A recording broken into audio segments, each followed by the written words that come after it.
નગરપાલિકાના અપક્ષ નગરસેવક દીપાભાઈ રાઠોડ દ્વારા આઈફોનની કામગીરીમાં વ્યાપક ગેરરીતિને લઈને પ્રમુખશ્રી અને ચીફ ઓફિસરને લેખિતમાં રજૂઆત કરી.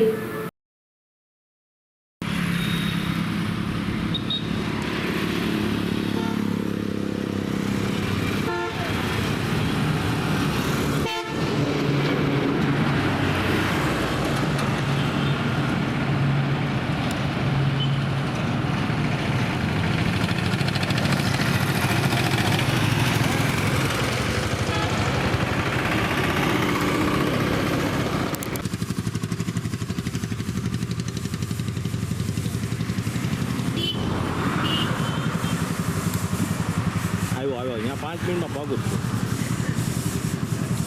5 મિનિટ આવ્યો.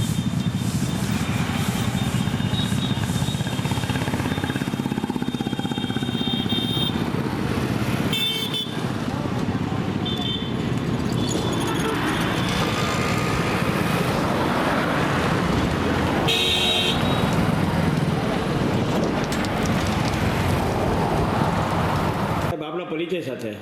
હું રાઠોડ દીપસંગ બચ્ચુભાઈ, પૂર્વ નગરપાલિકા પ્રમુખ, હાલ શિવર નગરપાલિકા નગરસેવક શ્રી, વોર્ડ નંબર 5.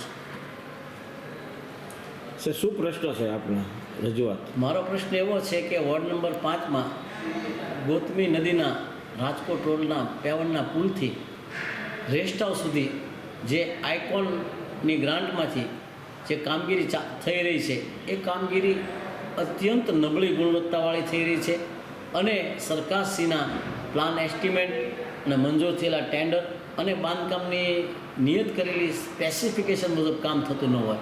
કારણ અને આ નેશનલ હાઈવે હોય, રાષ્ટ્રીય ધોરીમાર્ગ હોય, જેના ઉપરથી હજારો વાહનો ભાવનગરથી રાજકોટ સુધીના નીકળતા હોય, શિવરની જનતા નીકળતી હોય અને શિવરના વોર્ડ નંબર 5, 9, 6 વગેરે નીકળતા હોય, ત્યાંથી ટાણાનો રોડ પાસ થતો હોય, એક બાજુથી રાજકોટ રોડે જવાનું આવતું હોય. આ બધી પરિસ્થિતિમાં જે આઇકોનની કામગીરી છે એ આગળથી આપણે જોઈએ તો એ ડિવાઈડરો એટલા બધા નબળા કર્યા છે કે નબળી ગુણવત્તાનો માલ વાપર્યો છે કે જે કામ કર્યા ભેગું તો ત્યાં પોપડા ઉખડી રહ્યા છે. અને જે ઇલેક્ટ્રિકના પોલ ઊભા કરવામાં આવ્યા છે એ એક ગંભીર બાબત છે કે ઇલેક્ટ્રિકના પોલ છે એ હાઈવે ઉપર હોય ત્યારે એના ફાઉન્ડેશનો જો સત્તાધીશો જોશે, બાંધકામના નિષ્ણાંતો જોશે તો એ તમામ ફાઉન્ડેશન પણ એટલા બધા નબળા છે કે ગમે ત્યારે સામાન્ય માણસ અડશે અને એ થાંભલા પડશે તો નિર્દોષ નાગરિકોનો ભોગ લેવાની સંપૂર્ણપણે શક્યતા રહેશે.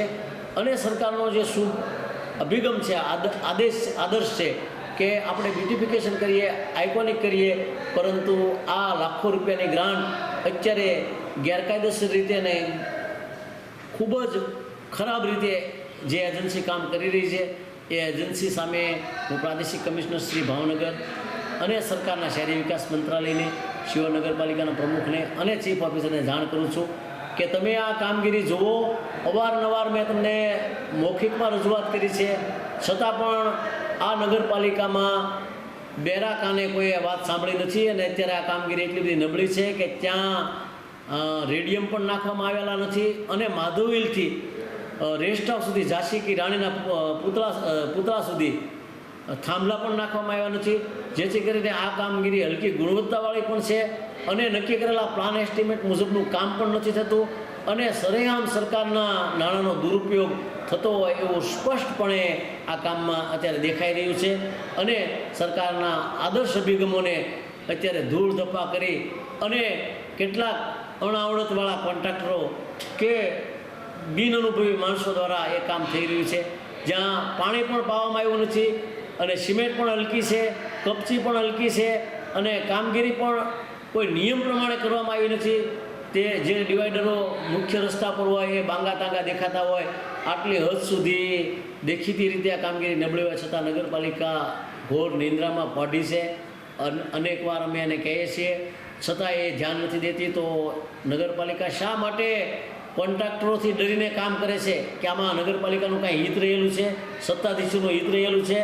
જો નગરપાલિકા તાકીદથી આની વર્ગ 1ના અધિકારીઓને તપાસણી કરાવે, એના પેમેન્ટ નહીં અટકાવે અને આવતા દિવસોમાં જો કોઈ રાહદારીનો ભોગ લેવાશે તો જવાબદારી પ્રમુખશ્રીની અને ચીફ ઓફિસરની રહેશે એવું અમે લિખિતમાં આપીએ છીએ.